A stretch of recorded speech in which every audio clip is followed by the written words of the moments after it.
en el que vamos a empezar a estudiar el libro de Eclesiastés. Y esta serie creo que va a ser muy buena para todos en cuanto a el nivel de realismo que conlleva sobre nuestras vidas. Es un libro extremadamente realista, es un libro muy crudo, a veces difícil de entender muchas veces, pero creo que todas las conexiones que se hacen entre Eclesiastés y el Evangelio y entre Eclesiastés y nuestras vidas van a ser muy útiles para todos.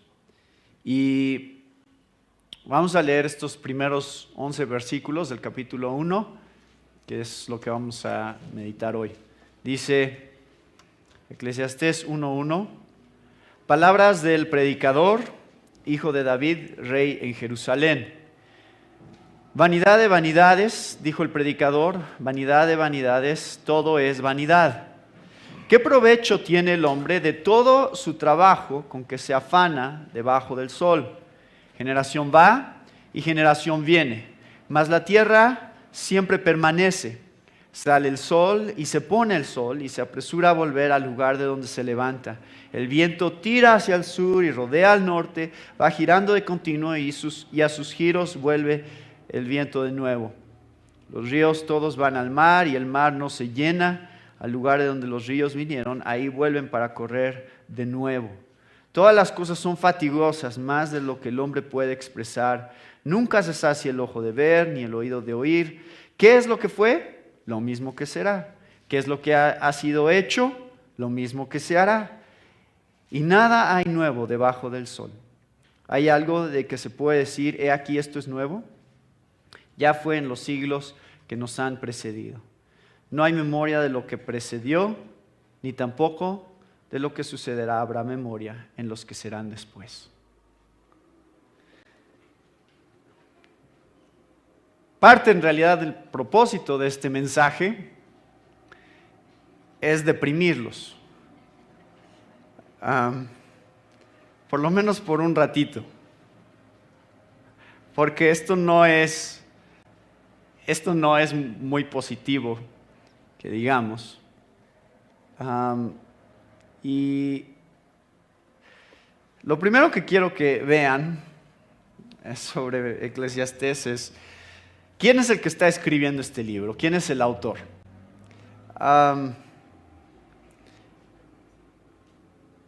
Eclesiastés significa, el predicador es la palabra que viene en el versículo 1.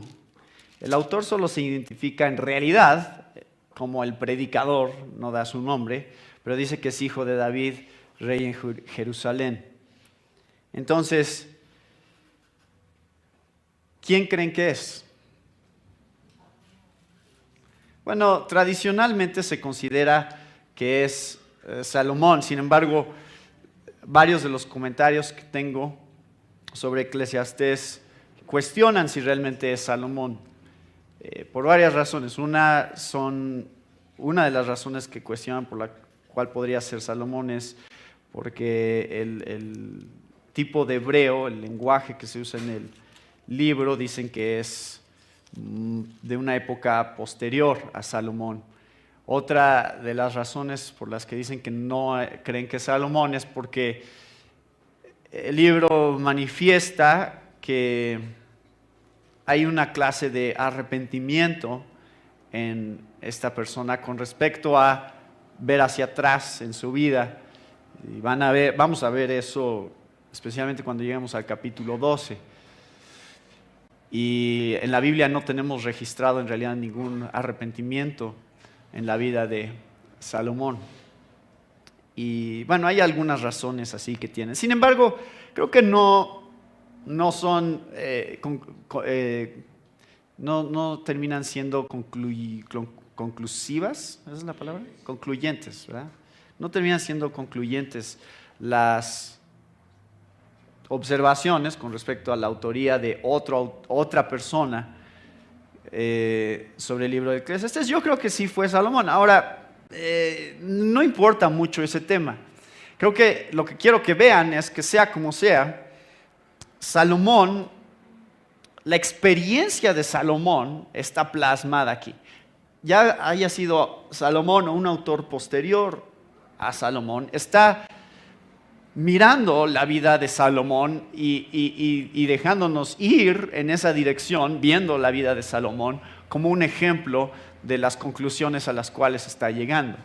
Entonces, sea o no Salomón, podemos ver a Salomón como un ejemplo de todas las cosas que vamos a estar leyendo en Eclesiastés. ¿Sí? Eso, entonces, no es necesariamente algo de que si no crees que Salomón estás cuestionando la autoridad bíblica. No importa mucho ese tema, creo, pero más que nada es el mensaje del predicador, Kohelet en hebreo, que se refiere no nada más a un predicador, sino a un maestro de la asamblea, de la congregación. Ese es el título que se le da, el que enseña a los congregantes. Y eso también es lo que significa Eclesiastés. Ese es el nombre del libro. El predicador, el maestro, el que enseña. Hijo de David, rey en Jerusalén. Esta es la experiencia que él está viviendo. Dice, vanidad de vanidades, dijo el predicador, vanidad de vanidades, todo es vanidad.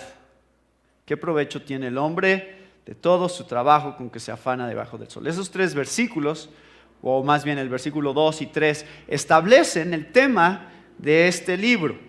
Entonces, la segunda cosa que quiero que vean es cuál es el propósito de Eclesiastés. El propósito es mostrarnos que la experiencia que nosotros tenemos debajo del sol tiene ciertas características. Entonces, esto de debajo del sol es muy importante a lo largo de todo el libro. Ese es el único libro en donde se usa en realidad esta expresión. Y debajo del sol nos está hablando de esta relación horizontal, no vertical, sino horizontal, que todos tenemos en algún sentido porque vivimos en un mundo material y entonces tenemos estas relaciones horizontales con el mundo material. Hacemos cosas y vivimos la vida y todo eso está así horizontal.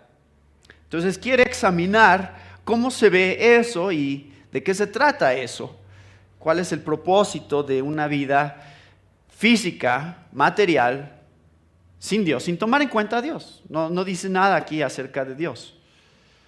Vamos a pensar en qué es esta vida sin Dios.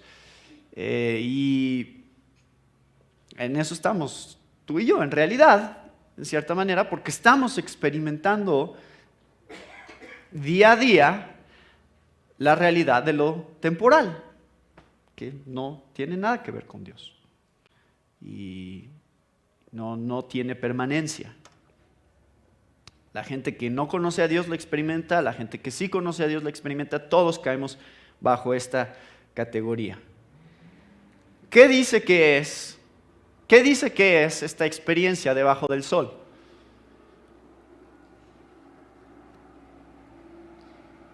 Vanidad de vanidades. Eso es lo que es esta experiencia.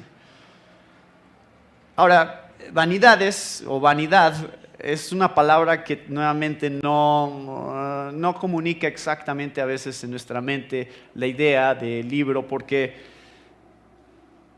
pensamos en vanidad y pensamos en alguien vanidoso, por ejemplo, ¿no? Alguien que tiene mucha vanidad. No es a lo que se refiere. Vanidad, esta palabra, hebel, en hebreo es una palabra que tiene muchos diferentes significados que se tratan de traducir a lo largo del libro. Significa sin significado, absurdo, temporal, fútil, efímero, breve, vapor. Todas esas ideas son las que están comunicadas en esta palabra, Hebel, que se usa, el autor lo usa en el sentido superlativo. Vanidad de vanidades, no es que una vanidad posea otra vanidad, ¿no? No es, eso es una expresión del idioma hebreo que simplemente está tratando de crear el máximo nivel en la definición para nuestras mentes. Entonces, lo hemos leído en otras cosas en la Biblia. Por ejemplo, decimos Rey de Reyes. Decimos Cantar de los Cantares. Ese es otro libro que sigue también. Entonces, estas expresiones, cuando se usan de esa manera, están tratando de maximizar el sentido de la palabra al máximo. Vanidosísimo es lo que estoy diciendo. En el sentido que es vano. Lo más vano que puede ser, eso es. Vanidad de vanidades, dijo el predicador. Vanidad de vanidades, todo es vanidad. Bueno, hay varias cosas aquí. Esta sección es la conclusión. Ya es interesante que el libro empieza ya con la conclusión. Esto es a la conclusión que he llegado. Ahora vamos a pasar los próximos domingos hablando de cómo llegó a esa conclusión. Eso es básicamente lo que hace. Primero nos dice cuál es la conclusión y luego nos da todo su razonamiento, la lógica por la cual ha llegado a concluir que no hay nada más vano que la vida bajo el sol. Y hay varias palabras aquí que va a usar. Una de ellas, por supuesto, vanidad, Hebel, es una palabra que va a aparecer a lo largo de todo el libro, 38 veces a lo largo del libro de Eclesiastés. Provecho es una palabra también importante en el libro. ¿Qué ganancia podemos tener? Es una palabra que va a aparecer 8 veces a lo largo del libro. Todo nuestro trabajo, esta palabra de trabajar, esforzarse por algo, va a aparecer 22 veces en el libro. Y debajo del sol, que es este concepto del libro de Eclesiastés, sobre el cual está el análisis que está haciendo es de la vida debajo del sol, esta frase va a aparecer 29 veces en el libro. Eso es el tema de Eclesiastés, la vida bajo el sol, el trabajo bajo el sol, el esfuerzo por tener una ganancia en esta vida. ¿Qué ganamos al final? ¿Qué obtenemos como el fruto de todo nuestro trabajo? Y todos nos podemos identificar con eso porque creo que todos de alguna manera u otra trabajamos aquí. Hacemos algo. Unos trabajan más que otros, pero todos trabajamos en algo. Y aún los más chicos que están aquí, aunque no les paguen, pero a veces lavan los platos de la cocina, o a veces tienden la cama. Espero.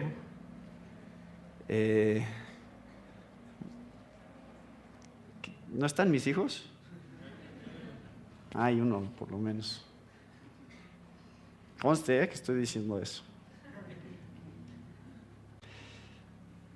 Y llega el momento en el que todos estamos confrontados con la pregunta que es, ¿para qué?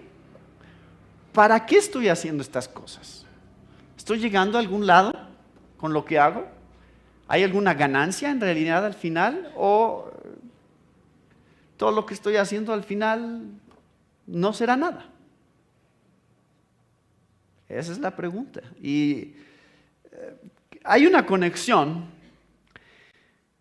entre el trabajo que está hablando aquí el libro de Eclesiastés y cómo empezó la Biblia en Génesis, explicándonos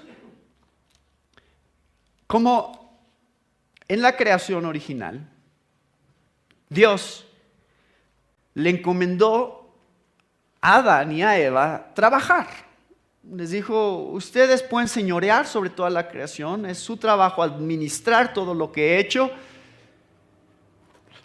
Pero cuando entra el pecado, algo pasó con la manera en que el trabajo es percibido, porque ahora el trabajo, fíjense, el trabajo es algo que Dios le asigna a Adán y Eva antes del pecado, y el trabajo es algo que también les asigna después del pecado. Entonces, es muy benéfico analizar cuál es la diferencia entre esos dos tipos de trabajo. Vean Génesis, capítulo 3, versículos 17 al 19.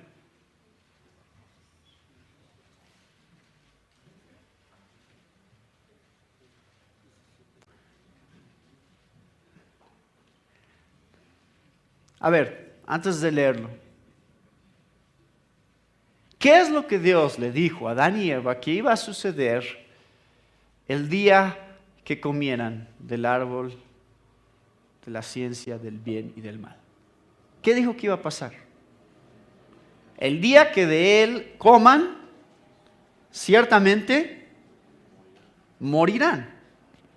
Ahora, ¿Adán y Eva murieron el día que comieron del árbol?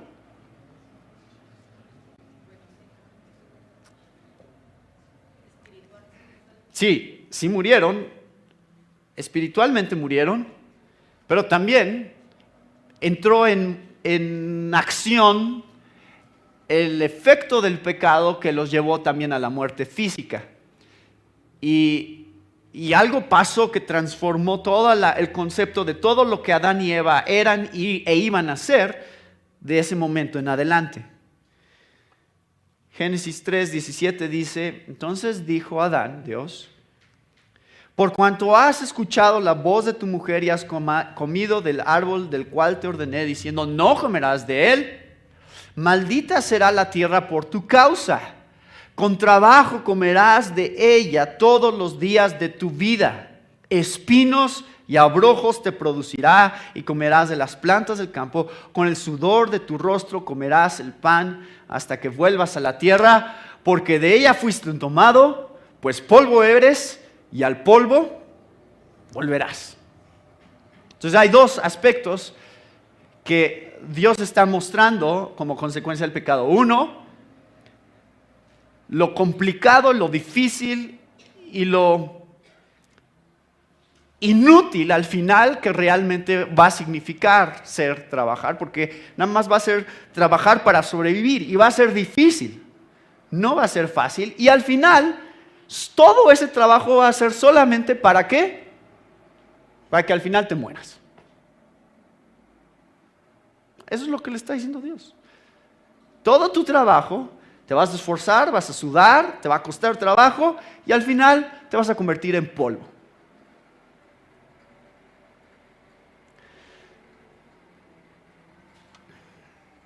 Les digo que parte del propósito es deprimirlos.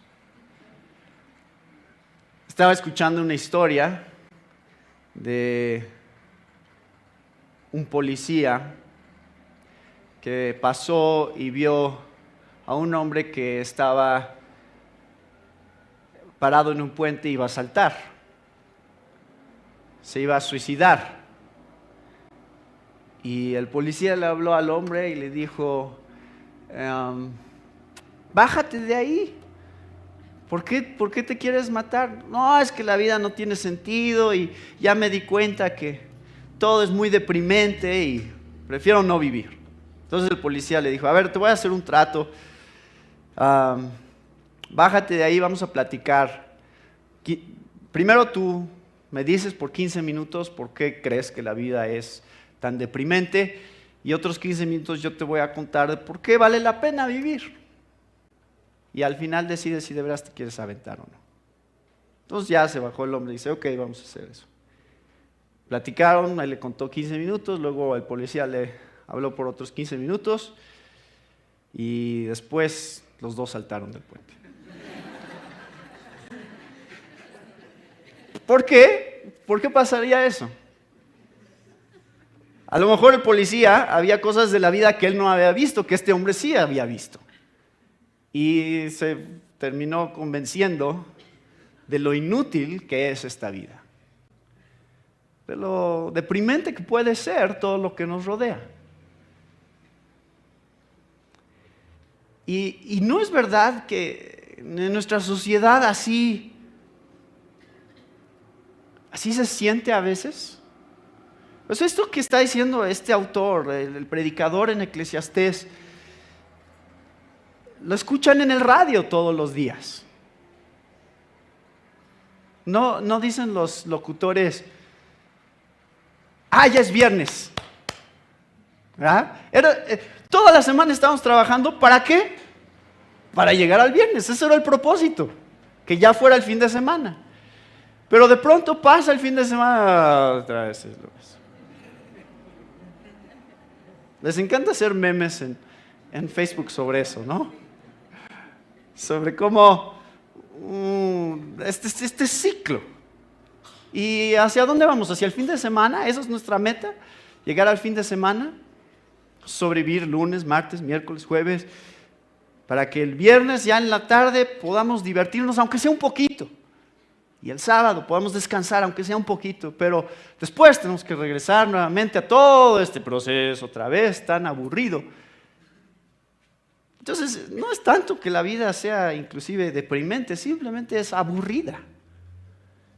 Estamos haciendo lo mismo día tras día, semana tras semana, año tras año. Nos juntamos con la misma gente, hacemos las mismas cosas. ¿Y hacia dónde vamos? Esa es la pregunta. Bueno, vamos a hacer un análisis. Vamos a hacer un análisis en relación a este concepto. Fíjense, ya les mostré Génesis 3. Dios dice, vas a trabajar y vas a morir. Versículo 4 nos dice cómo funciona todo este proceso y lo que ha observado. Entonces vamos a estar viendo la búsqueda por el significado en vano. Está buscando significado y no lo encuentra, es vano todo. Y donde está fijándose primero, eso es lo que vamos a ver hoy, son en los ciclos de la naturaleza y en los ciclos de la vida. Eso es lo que quiere analizar para ver la vanidad en todo lo que existe. Número 1, dice, versículo 4, generación va y generación viene. Mas la tierra siempre permanece. Es exactamente lo que pasó en Génesis. De pronto se empezó a dar un ciclo. ¿Cuál era este ciclo? Vayan a Génesis 5. Génesis 3, Dios le dijo a Adán y Eva cuál era el problema con su pecado, qué es lo que iba a pasar como consecuencia de su pecado. Vamos a Génesis 5 y vemos claramente qué es lo que está empezando a pasar. Empieza a darnos una larga lista de personas, empezando desde Adán, que viven y tienen hijos. Versículo 5, y fueron todos los días que vivió Adán, 930 años, y murió. Habla de Set, y versículo 8, fueron todos los días de Set, 912 años, y murió. Sigue la siguiente generación. Fueron todos los días, versículo 11, de Nos, 905 años, y murió. Versículo 14, y fueron todos los días de Cainán, 910 años, y murió. Y fueron todos los días, versículo 17, de Malalael, 895 años, y murió. Versículo 20, y fueron todos los días de Jared, 962 años, y murió. Versículo 27, fueron pues todos los días de Matusalén, 969 años, y murió.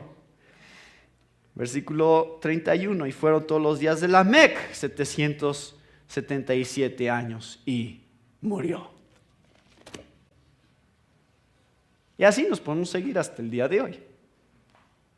¿No es esa la historia de todos? Nacieron, crecieron, tuvieron hijos, se murieron. Nacieron, crecieron, tuvieron hijos, se murieron. Y así sigue este ciclo. Y eso es lo que está observando el predicador. Generación va, unos se mueren, generación viene, otros los reemplazan. En la tierra, aquí sigue, no le importa. Salmo 39, versículos 5 y 6, habla un poquito acerca de esto. Dice, he aquí, tú has hecho mis días muy breves y mi existencia es como nada delante de ti. Ciertamente todo hombre, aún en la plenitud de su vigor, es solo un soplo. Sí, como una sombra anda el hombre. Ciertamente en vano se afana, acumula riquezas y no sabe quién las recogerá. Santiago también dice esto. La vida es como una neblina. Pero no es nada más la vida que es como una neblina. Las cosas que tenemos en la vida también son como una neblina. No las puedes agarrar. No te puedes sostener de ellas permanentemente. Pasan. ¿Qué es lo que nos hace pensar todo esto? Esto es interesante porque son preguntas profundamente filosóficas, en realidad. El siguiente análisis que hace el predicador es en relación a las órbitas de la Tierra. Primero son estas generaciones de la historia. Vamos a regresar a ese tema al final de la sección, pero son las generaciones de la Tierra y luego son las órbitas de la Tierra, porque habla de cómo es que, versículo 5, sale el sol, se pone el sol y usa esta expresión como si el sol estuviera corriendo, ¿no? Y ahí voy de regreso, ¿no? Pues salgo y luego me vuelvo a poner y ahí voy de regreso y salgo y me vuelvo a poner. Y esa es la expresión que quiere, la imagen que quiere crear en nuestras mentes. Todos sabemos que la Tierra está girando y eso es un día. Y no nada más está girando así, sino está girando alrededor del Sol. Y eso es la órbita de un año alrededor del Sol.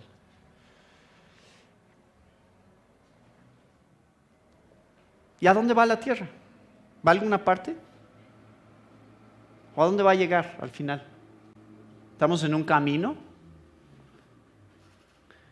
¿Alguna vez se han perdido en algún lugar, están tratando de llegar a un lugar y de pronto se dan cuenta que ya regresaron al mismo lugar donde estaban antes? Entonces, ya pasamos por aquí. Entonces no avanzamos nada, porque estábamos perdidos en las calles, dando vueltas, pensábamos que ya íbamos a llegar y de pronto nos dimos cuenta que terminamos donde estábamos al principio. ¿No es frustrante cuando pasa eso? ¿Por qué? Porque entonces, ¿qué estoy haciendo? Si nada más estoy dando vueltas y no estoy llegando a ningún lado, entonces, ¿para qué estoy manejando? Eso es lo que está pasando en nuestro sistema solar. Está dando vueltas y vueltas y vueltas, no está yendo en ninguna dirección. No es como que vamos hacia allá y vamos a llegar un día a otro lugar, sino que nada más estamos dando vueltas. Y pasa lo mismo una y otra vez. Lo cual nos muestra que el universo mismo no está diseñado para proveer verdadera ganancia o verdadero provecho para nada. Porque todo lo que hay ya está contenido dentro de lo que existe y no está sucediendo en realidad nada nuevo dentro del mismo universo. ¿Al universo no le importa qué es lo que hagas o no hagas? ¿O sí? A ver, espérense que ya deje de dar vueltas la Tierra porque miren lo que están haciendo. Vale la pena detenerse a ver. No, al universo no le importa nada de lo que hagas.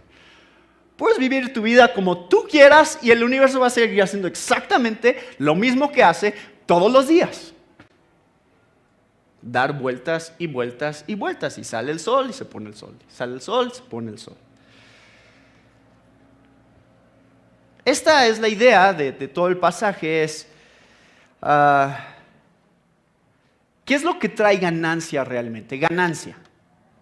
Porque habla el versículo 3 de qué provecho tiene el hombre, qué provecho, qué aprovecha, qué ganancia hay. ¿Alguna vez se acuerdan cuando eran niños y jugábamos a la tiendita? Y entonces haces tu tiendita, pones tus cosas y dices, a ver, que tú me comprabas cosas. Entonces decía el otro niño, pues que no tengo dinero para comprarte. Ah, bueno, te presto tú, ¿no? Pero el chiste es que me compres. ¿Es ganancia eso? No, nada más estás usando el mismo dinero que ya estaba ahí, ¿no? No estás jugando pero no es más dinero y eso es lo que hace a un negocio exitoso, que haya ganancia. Si solamente está circulando dinero dentro del mismo negocio y no hay nuevo dinero, entonces ¿para qué pones un negocio? El punto es que haya algo que se ha introducido, algo que no estaba ahí antes y que entre y agregue algo que produzca ganancia. Esa es la idea del predicador. Y su pregunta es, ¿hay algo que en realidad está siendo agregado? Que podamos decir esto es ganancia, o realmente todo simplemente es lo mismo. Bueno, la respuesta es sí, realmente todo siempre es lo mismo. No hay ganancia.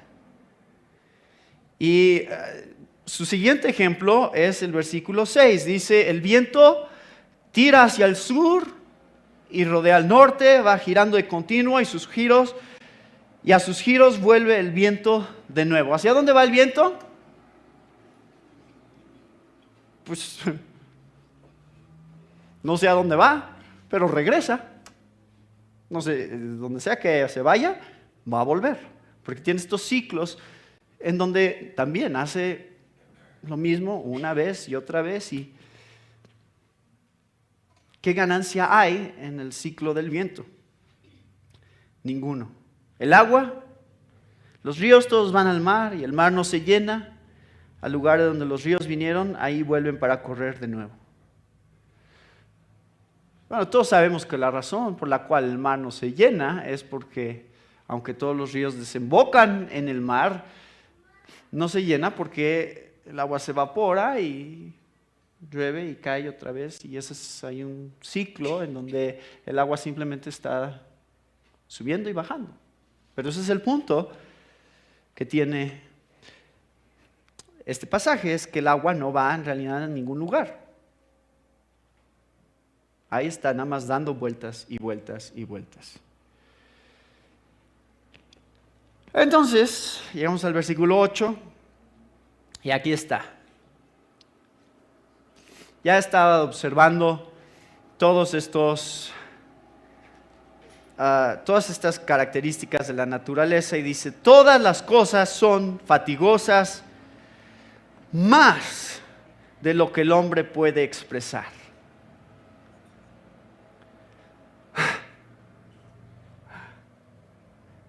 ¿Han tenido un hámster? Bueno, pero saben cómo se entretiene un hámster, ¿verdad? En su jaulita. ¿Qué le ponen? Una ruedita, y se sube el hámster y empieza a correr en esa ruedita. ¿Y a dónde llega el hámster? No va a ninguna parte, no me está dando vueltas, ¿no? La rueda. Y ahí está feliz en que la rueda de vueltas, vueltas, vueltas, vueltas. Así es la vida del hombre. Todas las cosas son fatigosas, más de lo que el hombre puede expresar. No tengan compasión del hámster y digan, ay, pobrecito, no va a ninguna parte. Pues tú tampoco. Estás igual que él.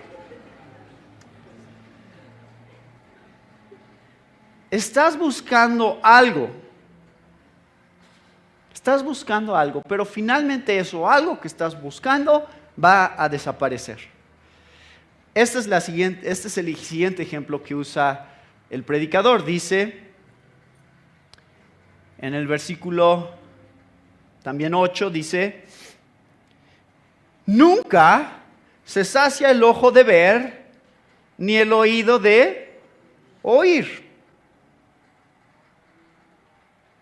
¿Qué es lo que ha sido hecho? Lo mismo que será.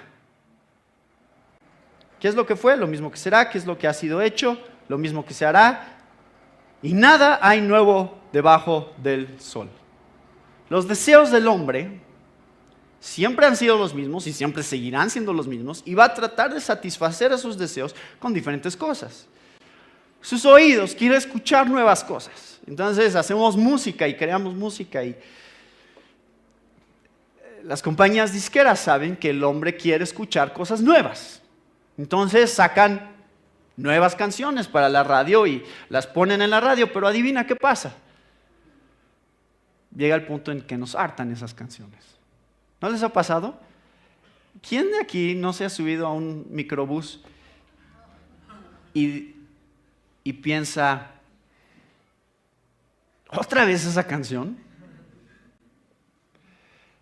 Y por supuesto, ese es el ciclo. Entonces tiene que sacar nueva música, y entonces esa pasa de moda y entra otra que se pone de moda. Y no podemos escuchar, no hay ningún disco, por mucho que te guste, no hay ningún disco que puedas escuchar todo el día, todos los días de la semana, y no te canses. Por mucho que te guste. No llega el momento en que dices, ya voy a escuchar otra cosa. Ya me cansé. Necesitamos algo nuevo constantemente porque nada nos satisface. Pasa lo mismo con la vista, y por eso existe la televisión, y por eso existe el cine, porque queremos ver cosas nuevas. A ver, ¿qué hay en la tele? Pero si la tele es pasar el mismo programa una y otra y otra y otra vez, no importa qué tan chistoso fuera el programa o qué tan entretenido fuera, la gente dejaría de verlo. Porque te hartas, te cansas, te aburres. Dices, no, dame algo más. Y entonces tienen que inventarse nuevas telenovelas, aunque los temas son los mismos en todas las telenovelas. Pero por lo menos tienen que cambiar los nombres de los personajes y variar un poquito la trama. Y por eso vemos series de televisión, porque decimos, a ver, ¿ahora qué? Quiero entretenerme con algo más. Y acabamos toda una temporada de una serie de televisión que nos gusta y decimos, pues ya, se acabó. ¿Ahora qué sigue? Pues voy a buscar otra. Y vamos al cine.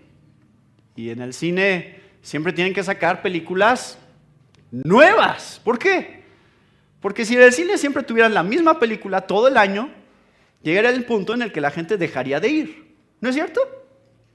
No podemos ver lo mismo una y otra vez. Estamos buscando algo nuevo, algo que satisfaga nuestros sentidos, y al final no estamos siendo satisfechos porque ninguna de estas cosas son permanentes. Estas cosas son pasajeras y no nos llenan. No hay nada nuevo porque los deseos que quieren ser satisfechos siempre serán los mismos. Dice el predicador, me encanta esto, es como con mucho humor que lo dice. Dice, ¿hay algo nuevo? Versículo 10. ¿Hay algo que se pueda decir, he aquí, esto es nuevo, de veras nuevo? En este sentido de encontrar el significado de la vida, que de veras satisfaga todo lo que el hombre necesita.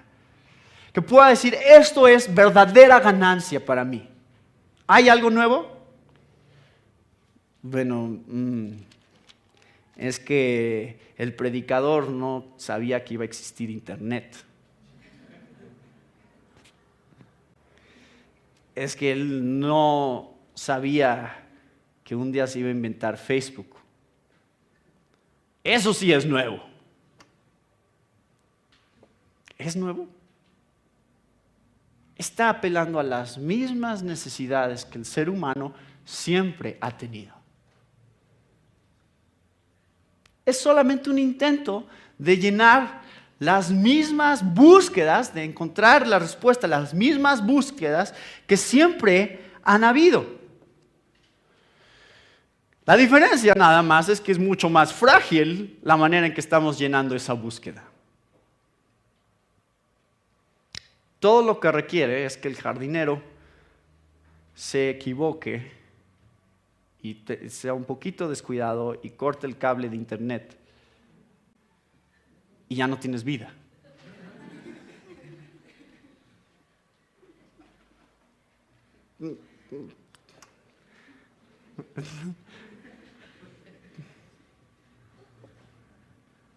Antes no era tan frágil, ahora sí lo es. ¿Se va la luz? Y no es ahora la necesidad número uno cargar mi teléfono. Lo primero que preguntan, oye, ¿no tienes dónde puedo conectar mi teléfono? Porque eso es lo nuevo, supuestamente, que tenemos que llena ciertas necesidades de nuestra vida. Y entonces, no nos damos cuenta qué tan frágil es todo este sistema, pero cada vez es más frágil. Cada vez es más propenso a que en realidad lo perdamos. Te das cuenta de que es temporal. Un amigo me decía una vez que le creaba más angustia si estaba en un lugar público, en un baño público, que no hubiera wifi a que si había papel. Ese es el tipo de ansiedad que provoca la tecnología en nuestras vidas.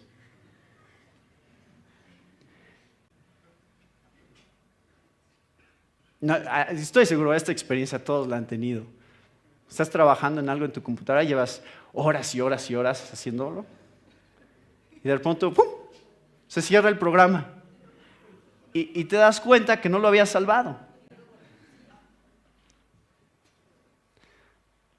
¿Qué tienes que hacer? Volver a empezar desde el principio. Es una de las sensaciones más frustrantes que una persona puede tener. Esto es lo que tiene en mente el predicador cuando dice no hay nada nuevo. Hemos estado tratando de llegar a un lugar y en realidad no estamos llegando a ningún lugar.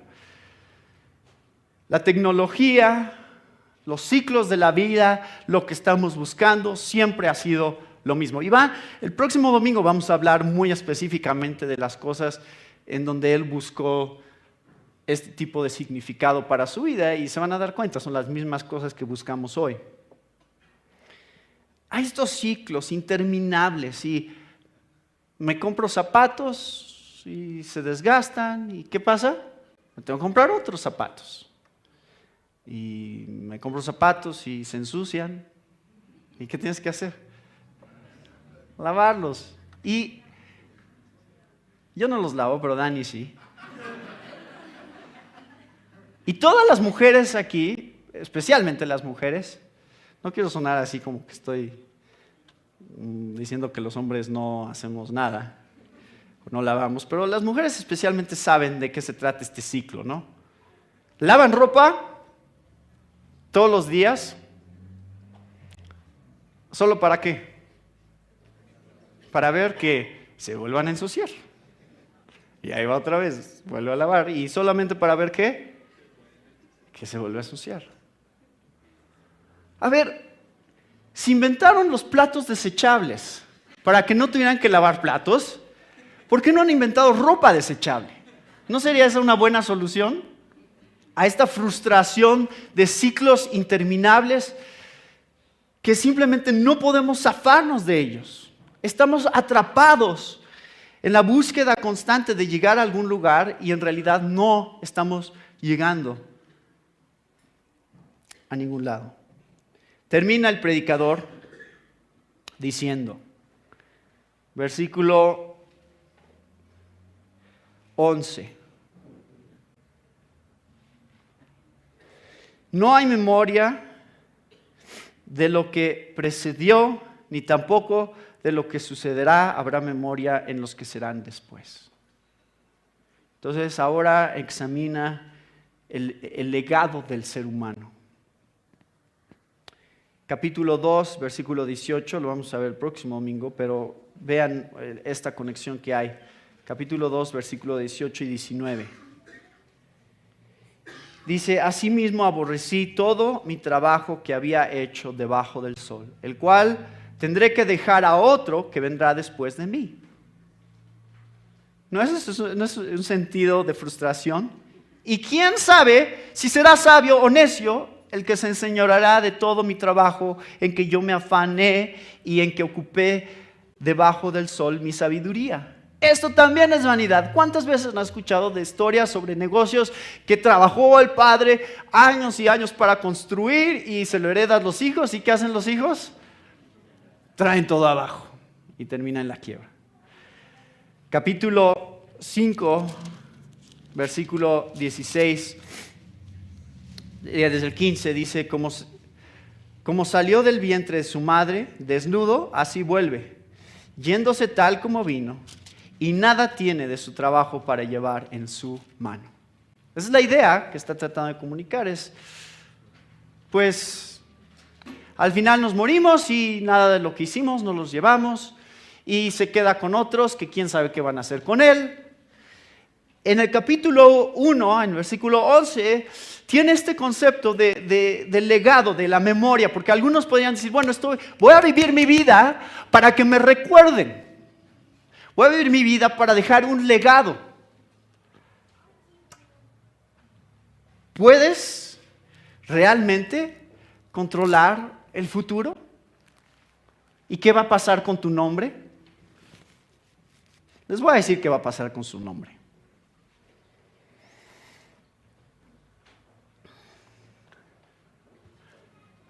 ¿Quién de aquí me puede decir, una persona que me diga, cómo se llamaba su tatarabuelo o su tatarabuela? Una persona que diga: yo te digo cómo se llamaba mi tatarabuelo, no bisabuelo, tatarabuelo. Bueno, hay una persona. A ver, ¿alguien más? Hay 16 tatarabuelos. Hay 16 tatarabuelos. ¿Y te acuerdas de todos sus nombres? ¿Saben qué? Ustedes van a ser ese tatarabuelo o tatarabuela, si es que tienen hijos, del que nadie se acuerda. Esos son ustedes. Y si no se acuerdan ustedes de sus tatarabuelos, ¿creen que sus tataranietos se van a acordar de ustedes? Bueno, el mío se llamaba Porfirio. No, no es cierto, ese es mío. Esa es una broma de la familia, no.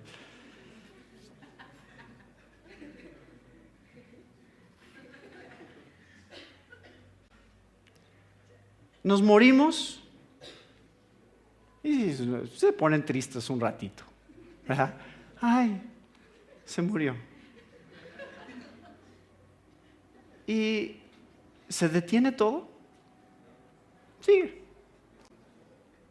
El día después de que tú te mueras va a salir nuevamente el sol, la gente va a ir a trabajar, el mundo va a seguir su ciclo como si nada. Nada se detiene porque tú te mueras o porque cualquier persona se muera.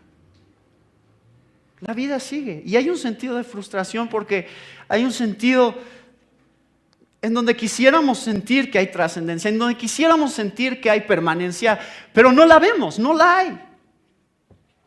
No existe. Esa es la frustración del predicador, que dice: todo lo que hay debajo del sol, todo lo que hay a este nivel horizontal en la vida, no está llegando a ningún lado. No hay una verdadera ganancia para el hombre. Así que quiero concluir con esto. Esto es con lo que quiero cerrar todo lo que hemos venido diciendo hoy.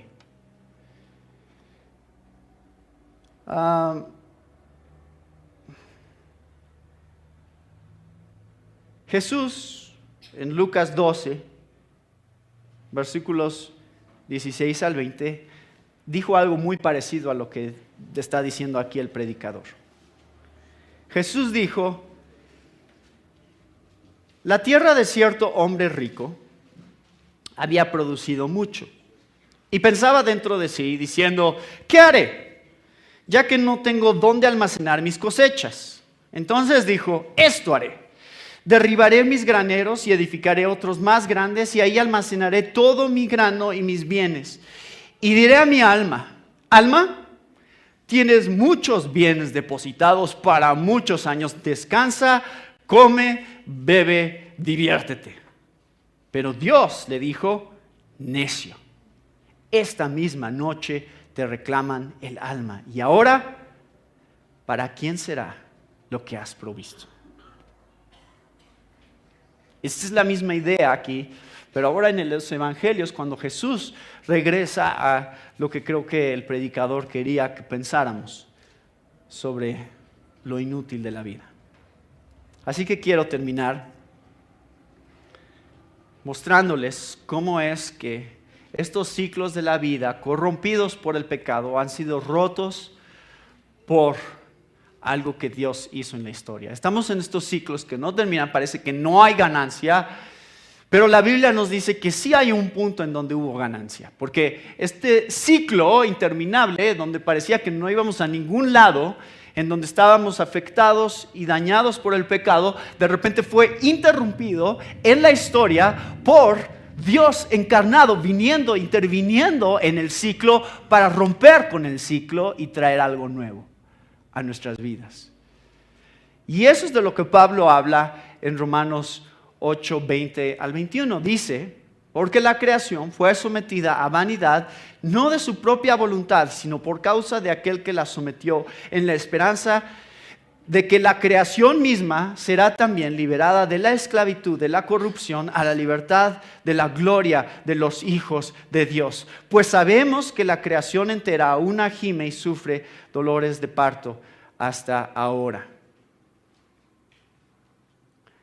Esta palabra que usa Pablo, la creación fue sometida a vanidad, es la palabra en griego, en la Septuaginta, de vanidad que se usa en Eclesiastés 1. La misma palabra.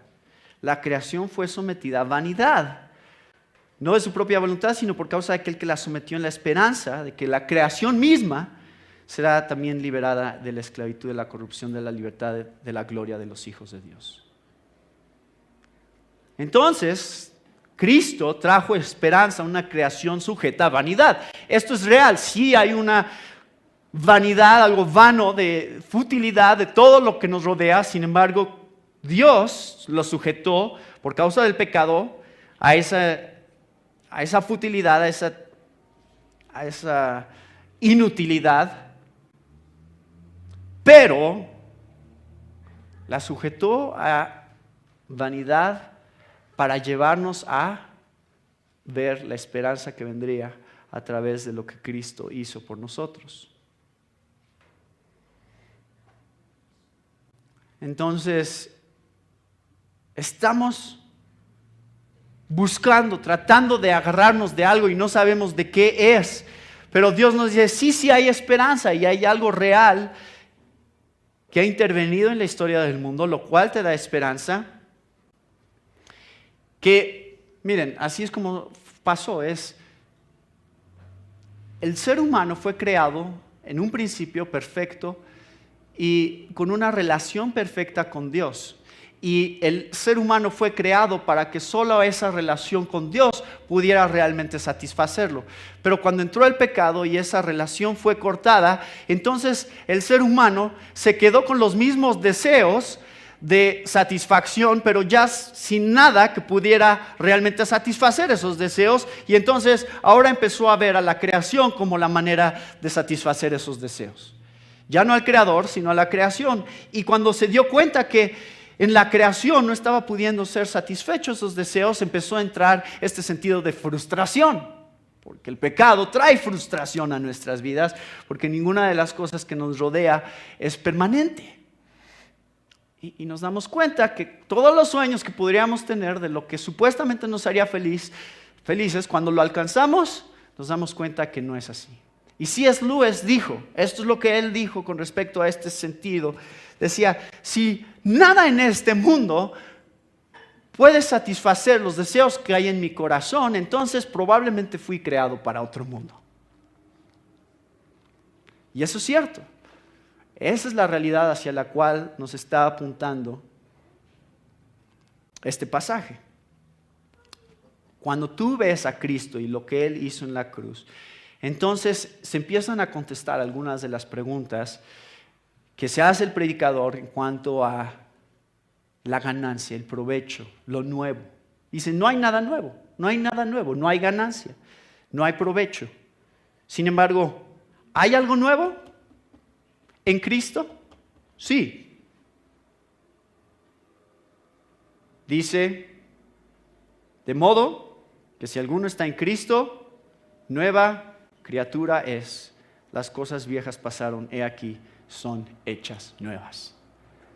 Algo nuevo sí puede haber. El predicador se pregunta, ¿hay ganancia? No, no hay ganancia. Filipenses 1:21 dice, porque para mí el vivir es Cristo y el morir es ganancia. Y Jesús dijo, trabajad no por el alimento que perece, sino por el alimento que permanece para vida eterna, el cual el Hijo del Hombre os dará, porque a este es a quien el Padre Dios ha marcado con su sello. Hay cosas que no perecerán, hay cosas que en realidad sí son ganancia. ¿Todo es vanidad? ¿Todo es en vano realmente? Dice 1 Corintios 15:58, por tanto, mis amados hermanos, estad firmes, constantes, abundando siempre en la obra del Señor, sabiendo que vuestro trabajo en el Señor no es vanidad. No es en vano. Ahí sí hay algo que no es vano. Todo lo demás sí lo es, todo lo que el predicador observa lo es, porque está viendo la relación horizontal que existe con las cosas. Pero una vez que entra en el juego la relación vertical de permanencia, de repente empezamos a ver que sí hay cosas que no son en vano. ¿Todo terminará simplemente en muerte? Esa es la pregunta que hace el predicador. En Cristo nos damos cuenta que si lo que Jesús nos está ofreciendo es cierto, entonces todas las cosas no terminan simplemente en la no existencia. Dice Juan 11:25-27, yo soy la resurrección y la vida, el que cree en mí, aunque muera, vivirá, y todo el que vive y cree en mí no morirá jamás. ¿Crees esto? Marta le dice, sí, Señor, yo he creído que tú eres el Cristo, el Hijo de Dios, el que viene al mundo. Si esta es nuestra fe, si esto es lo que estamos haciendo aquí, entonces no es en vano. Todos tenemos un reloj de cuenta regresiva sobre nuestras vidas. No sabemos qué dice ese reloj, no sabemos cuántos días o años nos quedan, pero existe. Y cada minuto y cada hora y cada día que estamos invirtiendo en algo es la pregunta: ¿es vanidad o no? Es vanidad. ¿Es permanente o no es permanente? Porque si Cristo no resucitó, si todo esto es una mentira, entonces este no es el mejor lugar para que pasen un domingo en la mañana. Ya perdieron 4 horas de su vida que pudieron haber hecho algo mucho más productivo. Pero aquí están porque creen que hay cosas que son permanentes. Y hay cosas que valen la pena y que no nos llevan a un sentido de frustración, que no nos llevan a un sentido de pensar que la vida no va a ningún lado. La vida sí va a algún lado porque Cristo nos ha redimido con su sangre y nos está ofreciendo verdadero significado. Y vamos a seguir hablando de eso el próximo domingo.